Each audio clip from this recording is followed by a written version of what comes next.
Hey everybody, how's it going? This is Ubercoo's channel, and I'm going to today talk about the movie Blast from the Past. This movie is it's a movie that I grew up with, and I always liked it. I always thought it was a classic little romantic comedy. It wasn't a great comedy necessarily. It wasn't like a standout, like a Clue or something like that. It was more subtle than that. I think it was still well written. A lot of the points in the movie actually pay off later in the film. I don't remember. Oh, hold on. Get back here. I don't remember a lot of actual plot, um, like just drop offs, like just missing threads in plot. Seems like everything really um, paid off, and like just it, if they brought it up earlier in the film, they're able to bring it back later in the film, which is great. It's what I think should happen in a film. You should be, if you're going to bring it up in the film, use it. Otherwise, why is it there? Why are we knowing about this thing? Um, so yeah, let me begin on that.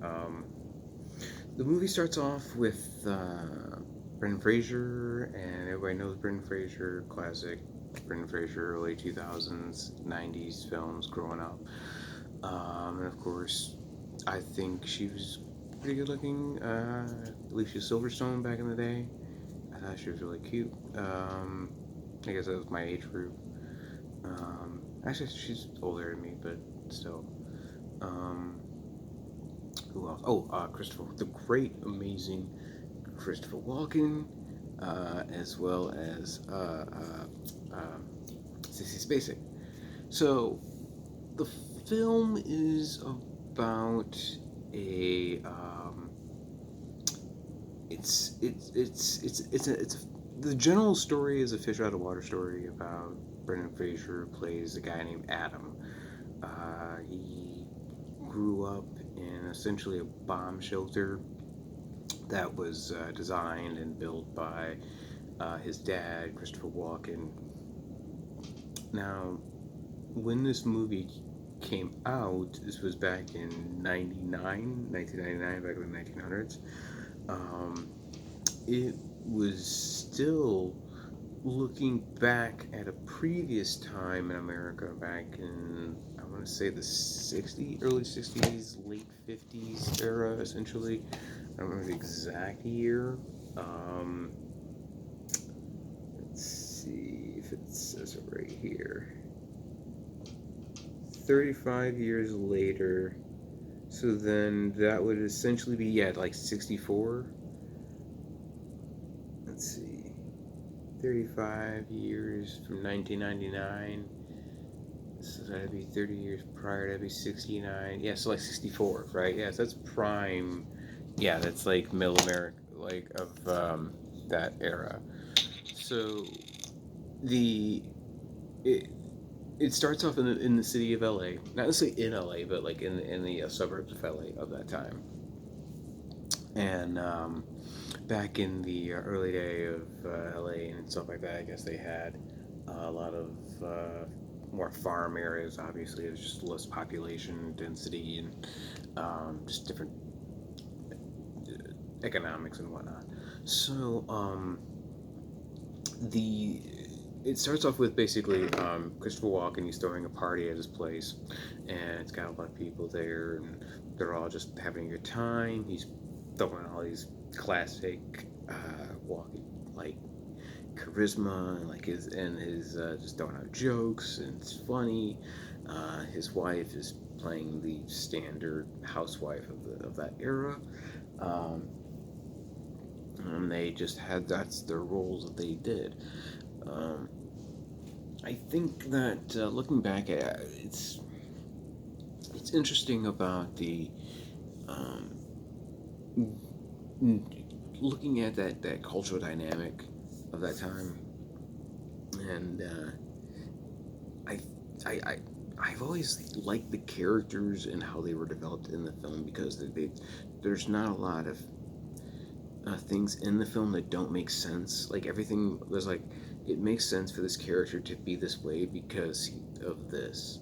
Um, Christopher Walken, he's like a really smart guy. He's I don't know if he works like NASA or some contractor maybe in LA, like a, but he's definitely super smart. Like one of those classic '60s engineers that were actually fucking knew how to do math because they pay attention in school and shit.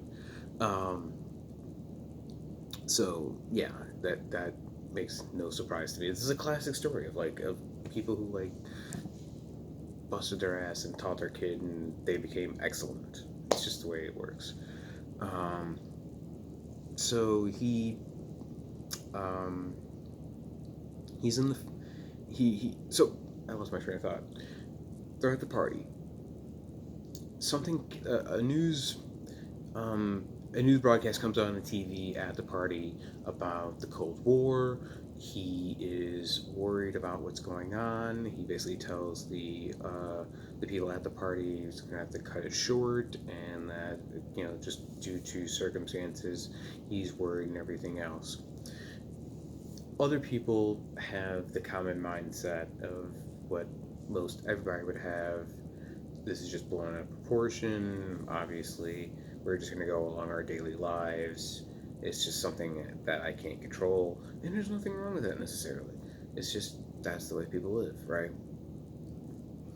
Um, Now, at the same time, so just after the party, Christopher Walken and Sissy Spacek, they're cleaning up and everything, and then at the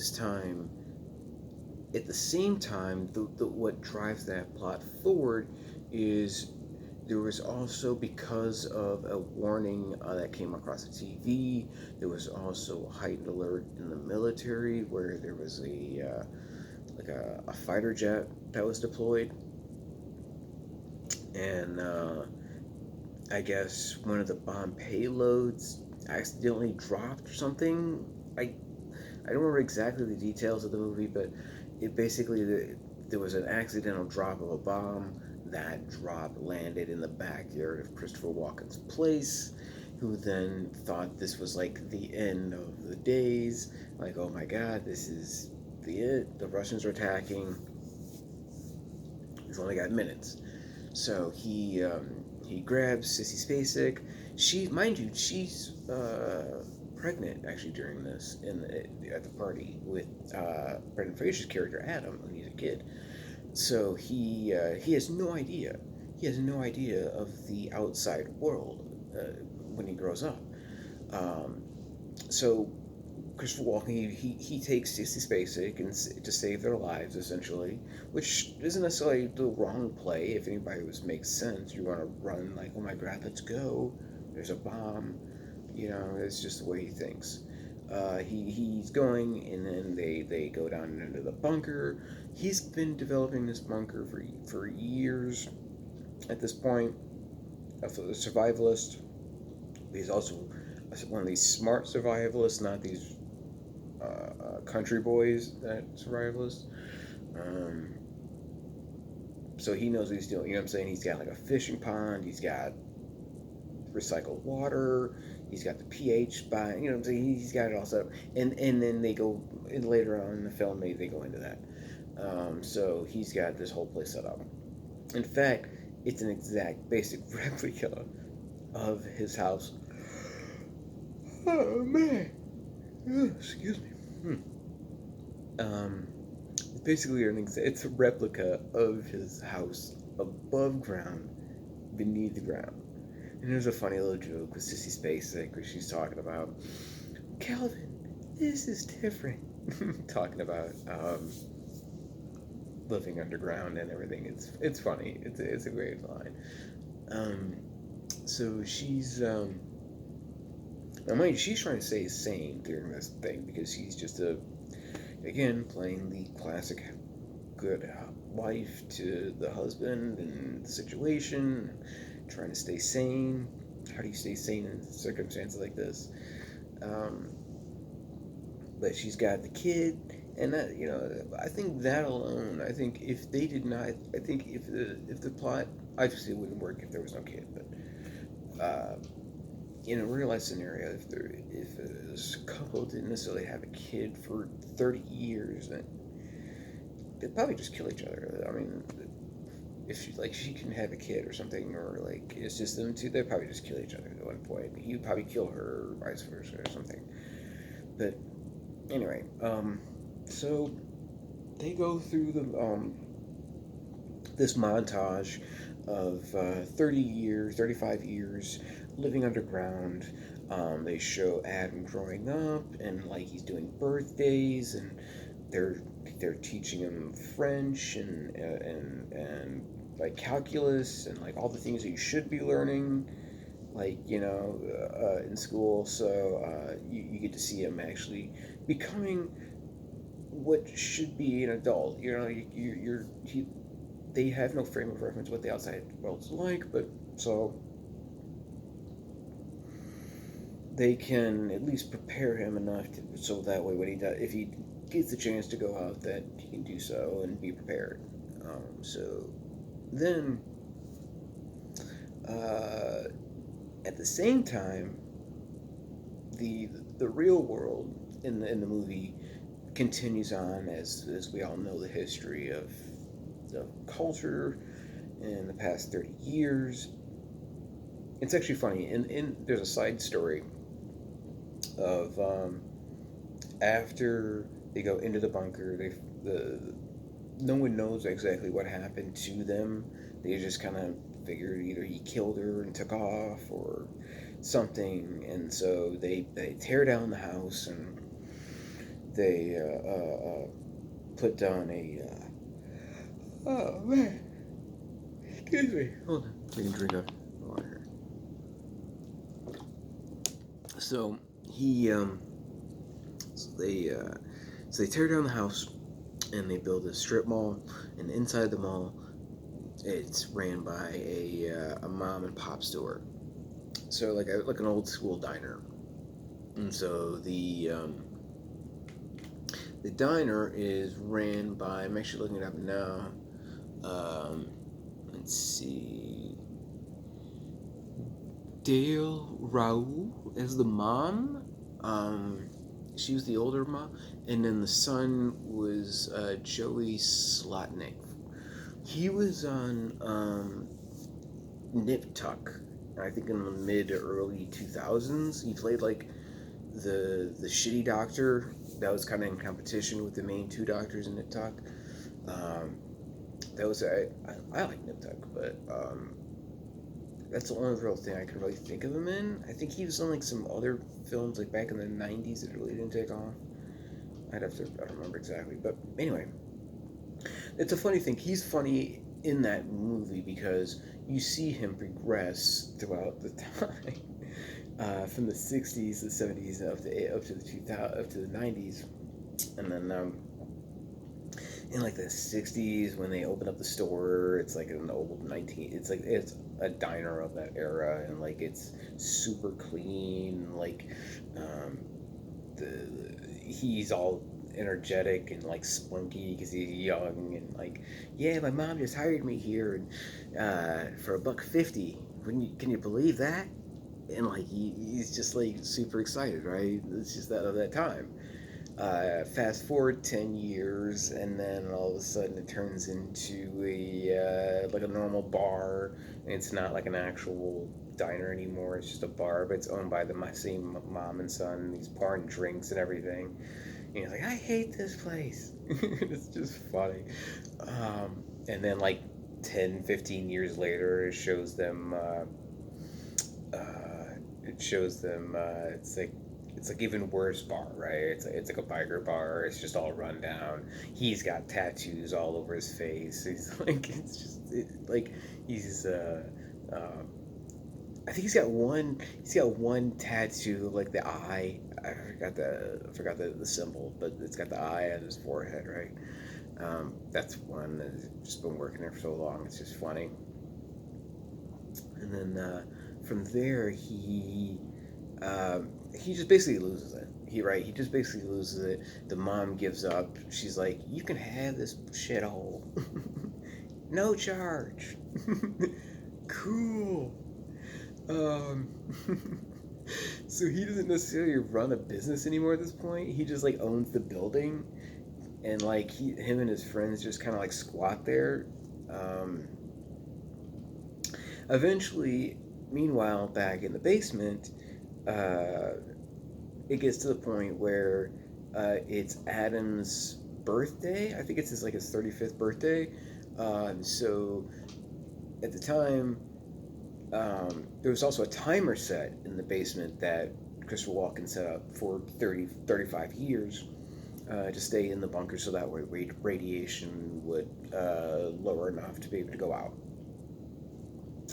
Well, there was so he gets to finally they have a debate, and then he finally gets to go out, and then he goes up this hydraulic lift, basically one of those subway grate lifts. You know what I'm saying? It just basically opens up, and it's like it does that. So he's coming up from underneath, right? Now, mind you, the store is also still built on top of this thing, so it basically rips open the bottom of the floor in the store. And this is the funny part, is because Joey, the guy, is like all bummed out, and he's like, he kind of looks like Manson, like with the crazy hair, and he's just like he he's got his friends, so he's got like a small cult going and everything. All of a sudden he's like, show us a sign, show us a sign, right? And then also at the same time, that's when the floor opens up, and it's got like, it's all red and like it's coming from hell and shit, and like this dude in a like a hazmat suit comes from underneath with this thing, and he's like, I come in peace, leave my elevator alone. And then so that becomes a chant with the cult. Is like, leave my elevator alone. It's just so stupid, right? Christopher Walken, who's in the hazmat suit, he goes off walking outside to see what's been going on for the past 30 years, right? It's all like run down as shit, and it's just like a bad part of town now. There's cars driving by with like those the lifts, right, from the 90s, like those hydraulic lifts, like, right? It does that. He finally meets like this prostitute or something who could like, who's trying to like entice him and things like that. That was hilarious. He's kind of like Hank Hillish and like really stand up. It's like, oh, um, she's like, I could be whatever you want, baby, male, female, whatever. I can even throw in lawn furniture. So he's like, lawn furniture. Oh God. I'm sorry, I have to go. He's like, he's being super polite because that's just the way it was. Um, so he just takes off, and then he gets back. He gets back and he tells Sissy Spacek, and he tells Brenden Fraser about that, right? About the story of when he gets back. And it's funny because he tells Brenden Fraser to cover his ears because he doesn't want his son to know about the prostitute. And she's like, and no, he tells Sissy Spacek, he's like, or he's like, son, cover your ears, son. I mean, literally mean that. Cover your ears and hum. And so you see Brenden Fraser's like, so he tells Sissy Spacek, he's like, they got tricks. They can switch between male and females and hermaphrodites. It's like, it's hilarious. He offered me lawn furniture for his body. It was horrible, Helen. It's just bad. I dare not speak of it again. Like, oh, it's just bad. So then he decides and gets in an argument with Sissy Spacek about it. Because of that, he doesn't want to go back up into the surface anymore, and she still wants to. They get into an argument, and then he has some sort of like a heart palpitation or he's getting old at this point, right? He's like in his 60s, and he's just getting up there. So he doesn't have the energy that he normally does walking around, and like it just basically spooks him.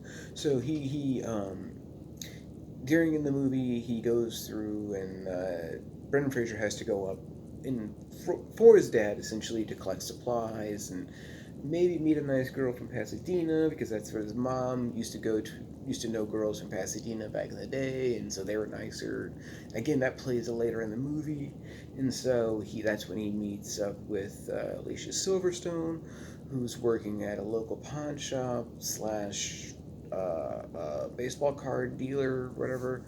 Um, Brendan Fraser's got all these whole collection of baseball cards and stocks from like the 50s and 60s. Again, it goes back to all these little details they set up early in the film get paid off later in the film. A lot of detail. Um, she saves him from basically selling like this rookie card of it was like Jackie Robinson or something like a really important baseball player. I'm not great at baseball, but so it saves him a lot of money in doing that. They team up together, and that's basically the beginning of the story. They start developing friendship, and then he kind of falls for her, but she's not sure where he's coming from. He's still mysterious. Um, Dave Foley. They haven't even talked about Dave Foley yet. Dave Foley is hilarious in this film. His relationship between him and Alicia Silverstone, who plays his sister, is just funny. Their back and forth is just funny. At one point they're at this club and she asks him to leave, and he goes, and his comeback, because he's Dave Foley, he's like, "Wait, would you just want me to go right here? I'm sorry, I figured you were just so specific about it. I thought you just want me to go." Like, it was just hilarious because it's Dave Foley. So then it goes on and on and on. Eventually, in the film, it gets to a point where he has to spill the beans and say, "I wanted to take you back with me," because he's still under the impression that, the world's gone to shit, but strangely he doesn't see that it's gone to shit. They've got nightclubs and they've got society where it works out, but just not the way he was taught. And so they go back and forth, and then she finds out the truth about him, and then also finds out about the stocks and like all the money, and so they kind of chase back after him, and it kind of works out in the end. But it's a good movie because I like it because growing up in that era of the 90s, it was so that I was part of that marketing demographic, and so I was about the right age for this to come out, and I enjoyed it. But it also reminded me a lot of my own family, in that my grandparents actually come from that era of the 50s and the 60s. My grandparents being of the original rock and roll era, growing up like Chuck Berry and like the 60s and stuff like that, the early 60s. And my mother and her sisters, they grew up in that time as kids and things like that. So like, and then using that comparison, like how I grew up myself in the 90s, and seeing that era, and then also reflecting back on that now in the 2020s that we're in now, which is like crazy to think about. It's an interesting parallel of the different timestamps in history that we've gone through, and the outlook of a person. It's easy to be glossed over because it's just a comedy, and it's got the tropes of like the 50s, and like, but at the same time it's also got tropes of the 90s built in as well, that you can look back upon and apply our standards today, like how they're applying the standards of the 90s to the 60s. So I would consider this I would say a B minus, a solid B film. Percentage, probably like a 78, 79%, maybe. It's still pretty high. Maybe a C plus, B minus. I don't know, something like that. But I don't know. I think that if you liked it, if you haven't seen it, definitely check it out. If you have seen it, go watch it again, because why not? It's a great movie for a movie marathon on a Sunday. this with like maybe In the Army Now with like Pauly Shore, which is another stupid movie. Also, and then you can tie that in with Encino Man because they're both in that. Him and Brendan Fraser, so that would be a great fucking Sunday weekend marathon to watch. Check that out, definitely. But that's all I got about this movie. If you liked it, check it out. Hit a like button. If you want to see more, hit the subscribe button, and you have a great one.